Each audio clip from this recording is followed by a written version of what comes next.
Good morning. It's take two. Good morning again.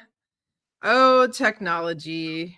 There Launching. is no echo this time. And what's crazy is like there is nothing different.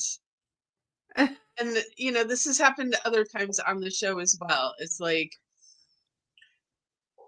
nothing was set up differently than the previous time, and so there should have been no echo. And now I did nothing different with the settings either. We're just in here, and there is no echo. And thank God.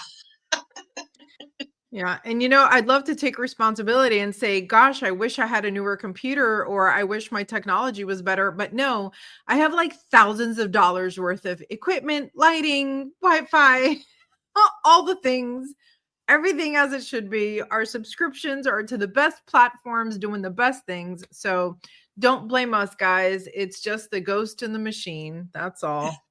Maybe it's time that the robots are finally taking over. Who knows? They decided I to was start gonna with say, me. to me, this is actual proof that they can't take over because, like, We'll there we just were reboot. in the middle of this technology issue, and it didn't fix itself. Like we had to handle. So Well, I anyway, know I'd love to just go back and repeat a little bit of what we said in case that other episode just, falls off the face oh, of the earth. So it's gonna get deleted for sure. so we were It will talking get you were deleted. talking about Sweat Lodge. Talk about that a little bit more. Yeah, no, what I'd said was, um, I was really tired this weekend, and set up the fire. I had help from Danny, one of our community members, came early and helped with the heavy lifting. Nice young man, hauled some logs for me, which was great.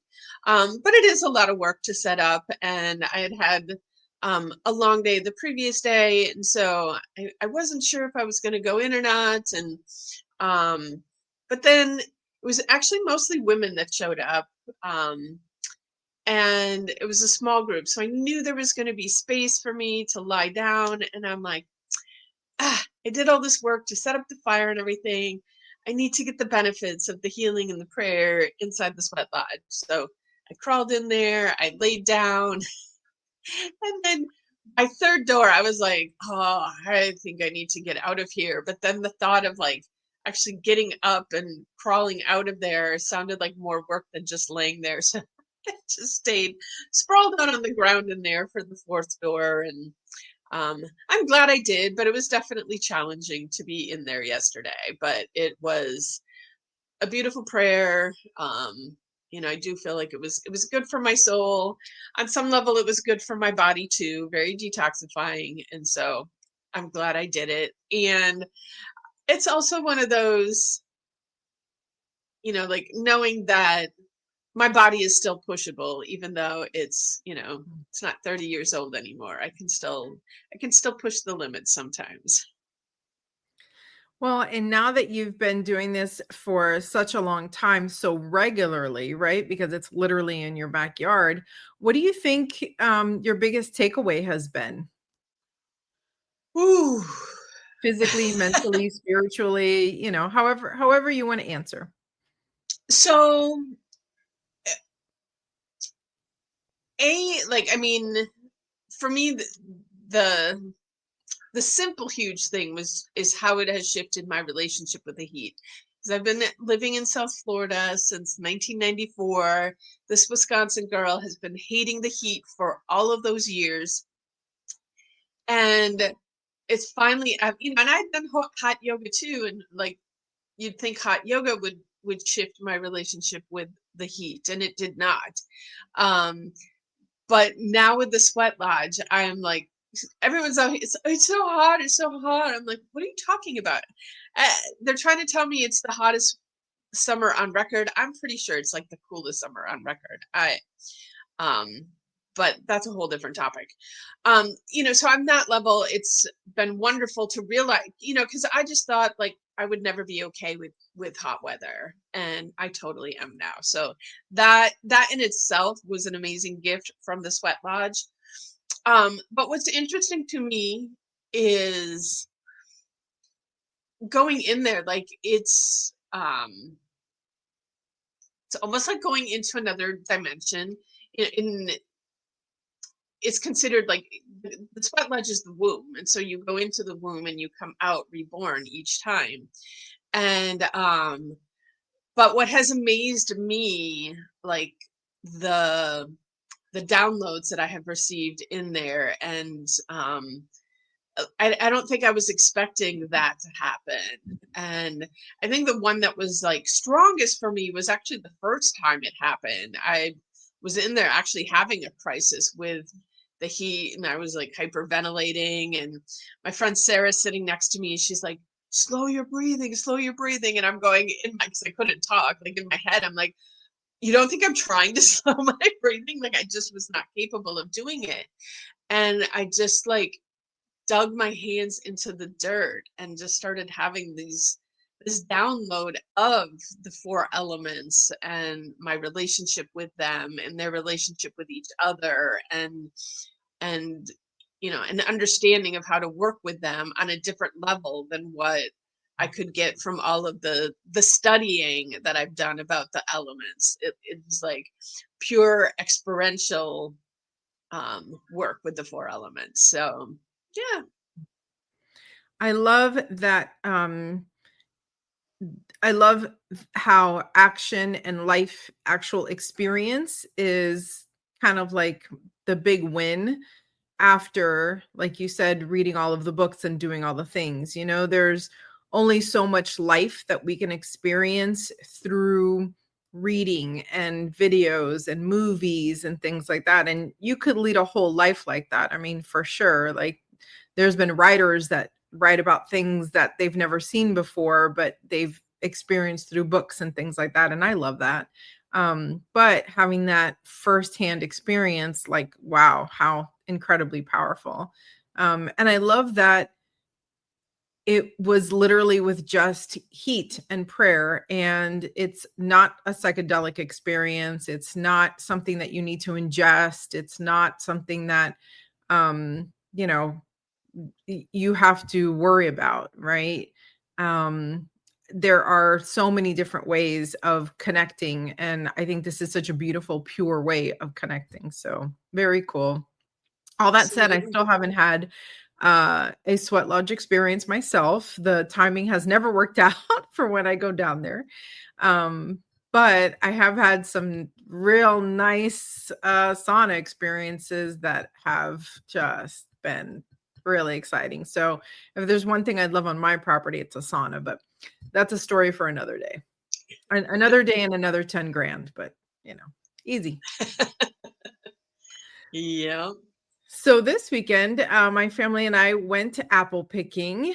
Had not done that before. But I'm looking forward to the pumpkin stuff. Haven't gotten to that yet. I read this morning on Facebook, someone said about the parking lot pumpkin patch, that we have in South Florida all over the place.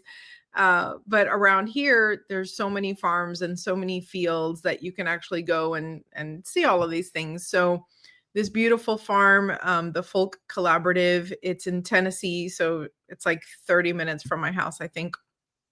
And we got to walk through the whole orchard and see all the different trees. It was cool. I don't think I've ever actually seen an apple tree, like a real apple tree. Oh I've wow. seen plenty of fruit trees. I mean, I grew up with fruit trees, but no apples. So that was cool to actually go and pick the apple off the tree. And we got ourselves half a peck. It sounds like such an old-timey word, a Yeah. peck, a Have a peck bushel, of all these apples. yeah. So it was really cool, and not for anything, but like shameless plug for that place, the Folk Collaborative. It is so cool. They have the most delicious seasonal food. Like everything they serve isn't it like it's not the same menu all year round. It changes depending on the seasons. And I also bought some like organic, they call it washing powders. So like washing, but with the Appalachian Washing. accent, Yeah. portion, and some nice organic fabric softener and things like that. As a matter of fact, I even got some copal resin, so I got some little guys in there. Yeah, Nice. So yeah, it was a good weekend. I'm glad for it. Weather's Sounds like changing for sure. a fun adventure. And, growing up in Wisconsin, going to the apple orchard, having a hayride, like all of those things were just a normal part of growing up. And both my dad and my brother and sister-in-law, they have tons of apple trees, pear, and all kinds of other stuff I don't even know. But I'm excited. I'm hopefully going up there the end of this month, and so I can go pick my own apples. Very cool. Can you make anything with apples, or are you just an apple snacker? But not like apple pie, applesauce, apple. I've never done like the jams or delis or anything like that. My grandma can, my sister-in-law can. She's got quite the production going on there. Like she takes her stuff to the farmers market and everything. But yeah, like we grew up doing a lot of stuff with apples. My grandma had an apple tree at her house that produced these like tiny, like really tart apples. So you really didn't want to just eat them off the tree. They were really too tart, but they made great applesauce. Yeah, So see, we did stuff like that, but with mangoes, like mango juice, sliced mangoes right off the tree, like mango yeah, chutney, same thing, but more Caribbean. yes, yes, absolutely. Hmm. So, what do we have on Cheers. deck for today? Today, our topic is how do you support others while maintaining your own boundaries? And I love this topic because I think it's coming up a lot these days. Like everybody is just so overbooked with everything. And, we've all been programmed um, to show up for everybody else and to do all of the things. And, what happens when doing all the things just wears you out and you're done? Like, then you're useless for anyone. So, um, and I will say, I'm on this be impeccable with your word journey. Um, and I'm feeling a little resistance to the word boundaries. And I haven't figured out like another way of expressing it that feels more in alignment, that feels more in flow. Because boundaries sound like work. And here, like you're trying to take work off your plate, but then you're making more work by creating boundaries. Um, so I don't know if, you as the English major have um, any ideas on other words, and you don't have to come up with it right now, but I'm just throwing that out there to you since you are the queen of language over there, that maybe you have other thoughts on something that will serve that seems like less work. You know? I think the first thing that came to mind when I read it was more like, how do you support others while maintaining your own mental health or your own safety or your own joy, right? How do you not spend the whole day like a crisis hotline is kind of that's how I kind of read it. Because even folks that work crisis hotlines, they clock out and they walk away. So for me, the way I read this question, and the way I try and maintain my own mental health is like to your point, to take care of my boundaries, my spiritual health, right? Like my boundaries with myself, not boundaries with others. Like, okay, you can only call me once a week. Like that's not what that means to me. It's more like I have done my meditation. I have done taking care of my body. I have done, I'm in a good place. If I'm in a good place, then I can hold space for you. Right. But if I'm not in a good place, then I can't help, right? It's like the drowning thing. Like you have to stop drowning and get on land, and then you can help other people that are drowning, but you can't be drowning and helping the drowning person next to you. That doesn't work either. You can hang out with them, you can be in the same spot as them, and sometimes that's just as comforting, to have two anxious people together or two sad people together, or call your buddy and be like, I feel like crap today. And they're like, me too. And okay, let's just, eat Cheetos. Let's feel like crap Fine. together. It's true. And there's something comforting about that, to know that you're not alone. And also, I mean, we've had situations even in our retreats where I'm doing one thing and more than one person needs assistance.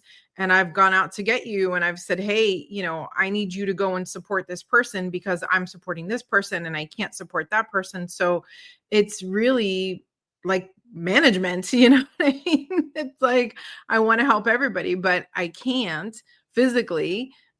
So who else in my circle? So I think that's a good second layer. Number one is take care of yourself. Number two is who's on your team, right? If you're not available to help, who can you call? Who can you say, hey, I need you to go over to my friend's house. I need you to show up for them. And I know like within our friend circle, we have a lot of that, right? Like if someone's having a mommy crisis and I can't be there because I'm in the middle of something else, work or some project or on a mountain or whatever, hey, so-and-so's having a crisis. Can you go help them? Right. And so having that team, that those folks around you that, you can trust and, you can count on, that I think is really helpful too. Yeah, that's why community is so important, and we work so hard on building that. And I've just been getting so much joy out of watching the community build and watching the community step up and support each other. And the modern society has tried to take community away from us, and the pandemic for sure, let's separate everybody and let's make everybody scared of each other. And we together have to remind ourselves that community is humans' natural state, and that when we share the load, it's all much easier, so much easier. When you were speaking to, and you've shared this many times in our group events, how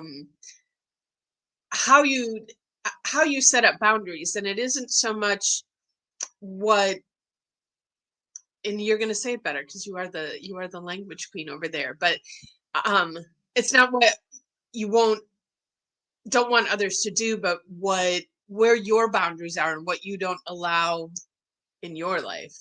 It's action that you're going to take, not action that you don't want someone else to take. So, you calling me at 5 o'clock in the morning every day, let's just pretend, right? I can't force you to stop calling me at 5 a.m., but I can certainly stop picking up the phone, right? So my boundary is, if your XYZ behavior continues, then I will XYZ, not I will force you to XYZ, right? So you can never make anyone else do anything.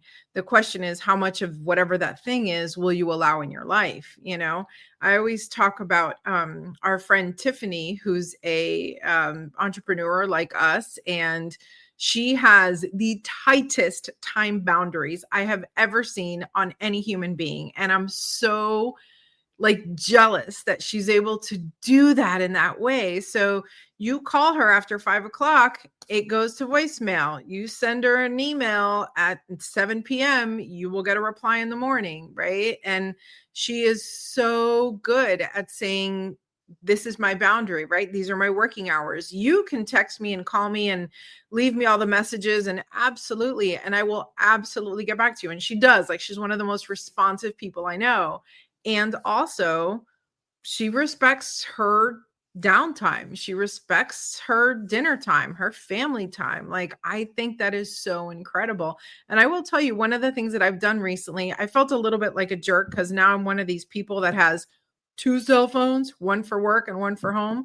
But honestly, being able to take this phone, my work phone, and set it to the side at a certain hour, I feel so much lighter.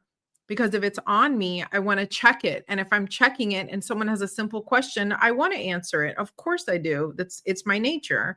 So now that my phone is away and I literally don't see it until working hours the next day, there's just a level of calm that I never expected. So shout out and kudos to Tiffany for teaching me that one. I got it.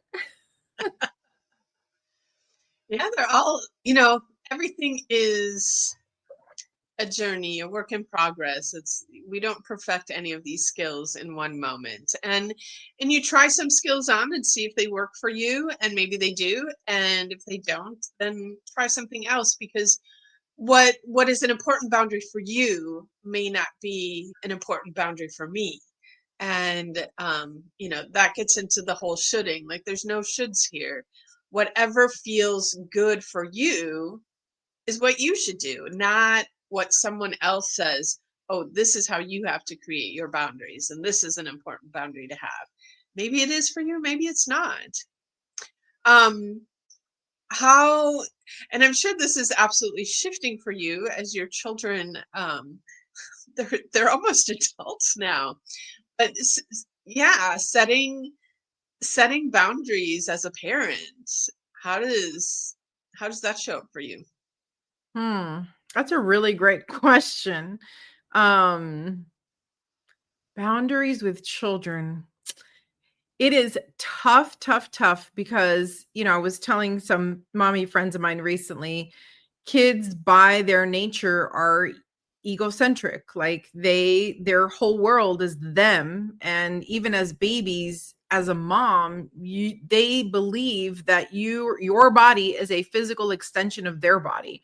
That's how close they are to you. And the process of separating parents from children, right? Like that independence, it's like a bungee cord. Like that's how I experience it with my children. So they're very much like, I want to be independent and do my own thing and have my own thing. And then but sometimes it's like, bounce back, mom, I want to cuddle on the couch, or I need a hug, or come hang out with me. Or I'm very lucky I don't have those teenagers that like hate their parents. Like we're not like that. Everybody's happy, and we're very chill in our house. We laugh a lot. But I would say the biggest boundary that comes for me with my kids is just like my ability to focus. Like, okay, mom's working, I need to do this right now. And honestly, at 16, it's easy. They're happy to go into their rooms and just spend time, listening to music or whatnot. When they were much younger, it took a much stronger boundary, which that meant like closing the door and finding something else for them to do and saying, it's a Saturday, I have to work for 3 hours. You have to entertain yourselves, little things like that. You try and bring them into the process and tell them why it's important. But depending on their age, they can only comprehend so much. I'm very lucky that at 16 now they fully understand. If we leave mommy alone, she will make money. If we make money, we can have nicer things. We can go on bigger vacations. So now they're like, go ahead, mom, go ahead, work. No problem. We'll leave you alone. But other than that, I mean, I guess the only other boundary from when they were little is the bathroom. I do have one rule, which is do not talk to me if I'm in the bathroom. I never thought I would have to make that rule, but as soon as I had children, I realized that they're constantly knocking and talking and yelling through the door, and they would even stick their little fingers under the door like this. And so it's like a cat. So, I was gonna say, like a cat. yes, one of my hard and fast boundaries is that if I'm in the bathroom and the door's always shut if I'm in the bathroom, but do not talk to me. Don't talk to me through the door. Nothing. Even if the house is on fire, just leave me be. That's it. I laugh because when I go to the bathroom, my cat follows me straight in, because one of his great joys on this planet is drinking water that's coming out of the fountain. So I'll sit down on the toilet and turn the water on to a little drip, and he's just so happy there drinking the water. But if I'm home alone and Trent is not here, but Coco's here, Coco thinks she has to come into the bathroom then too. And Coco and Merlin don't like each other. So here I am in this closed space with two animals that don't like each other. And I'm like, can't you all just leave me in peace in the bathroom? But if I close the door, then they're out there scratching on the door and whatever. So, Yeah, that is literally exactly what it's like to have children. Exactly the same. No different. the other thing I do want to talk about, though, is I think it's really common, especially, in modern times here now for women to talk about setting boundaries. But if those of you read my email this morning, I was talking about self-care in for men, because I don't think it's as common of a topic. And this whole concept of setting boundaries, I think, is not something that men talk about as much. And they're really programmed to just, push through, be tough, and just do whatever it takes to get through. And it's not healthy for them either. Like, men get to create boundaries too, and to take care of themselves, because they are often in the role of the provider, the protector, and for them to be able to do it, the same rule applies. Like, the oxygen mask comes down, you got to put it on yourself first before you take care of others. Otherwise, you're not going to be there to take care of them. And so, to any of the men that are listening out there, I want you to check in and make sure that you are maintaining the boundaries that are important for your well-being, because we need you to be well too. And it's time that um that men get to learn that it's okay to take care of themselves. It's okay for their needs to be met, that they don't always have to put everybody else in front of them. Yeah, I love that. And I'm so glad that we're living in an age where finally therapy is becoming a much more accessible and easier thing to get to, less stigmatized than in the past.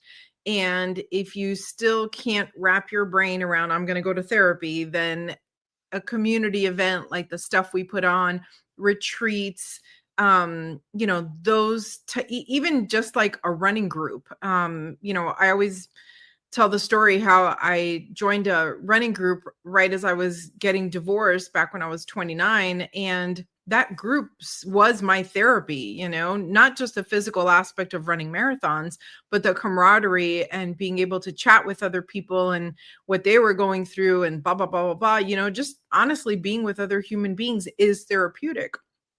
When you get in those situations, keep an open mind, right? See what you can learn from others. Don't just keep repeating your pattern. But all of these things are therapeutic. Guided forest therapy is therapeutic. A yoga class is therapeutic, right? All of these things. But being in that community and being able to talk through, and not only that, but just learning from others. That's, to me, that's a really big thing. I always tell the story about how I saw a friend of mine say that when something happens to her, she feels neutral about it. And I was like, neutral? Is neutral an option? I didn't know that was an option. I just thought I had to be, either happy, upset, angry, some sort of emotion. I didn't know neutral was an option. That's never been taught to me. So yeah, so there's a lot that you can learn just from being with other people. I, of course, think everybody should be in therapy. I think everybody needs to talk to somebody and get some fresh perspective. As a matter of fact, at my kids' school, they actually have a counseling and mental health tract where like my daughter just started that. She's taking the first class, and then I think there's like 2 or 3 more after that. And I'm like, this is exactly what we need. We need in high school to start teaching boys and girls both how to regulate their emotions, how to understand where other people are coming from, how not to have such a rigid view of the world and themselves and things like that. So I'm super excited about where we're going, men and women both. Yeah, for sure. And the other thing I wanted to mention too is, we're talking about setting our own boundaries, but I think it's also, a huge gift that we can give to others is when they set boundaries, to honor them. And, sometimes when we want something from someone, it's really easy to get judgmental, get whiny, whatever, try and guilt them into doing whatever it is we want them to do. And, um, I think it's really important, in part of us learning to set our own boundaries is also respecting other people's boundaries when they set them. And I think that's a beautiful gift, that you can allow someone to have their boundaries with grace, and um, do unto others as you would like them to do unto you. I mean, I was going to say live and let live, you know, that everybody shows up in the world differently. Everybody has different beliefs and preferences and all kinds of things. I mean, how simple would it just be if we just let everybody be themselves all the way, fully authentic in their full selves? Yeah, Yes. beautiful. I Woo! love it. All right. This has been well because this was take two. It isn't that long of a show, but we've been talking for a long time now. Do you have anything else to add before we close the show today? No, I'm very excited for this new season coming up, all the new things we have launching. Stay tuned, pay attention, follow us on all our social media. There's always something new and exciting, coming up. Yes, indeed. All right. I'm going to wish everybody a magical day today. We'll see you next week.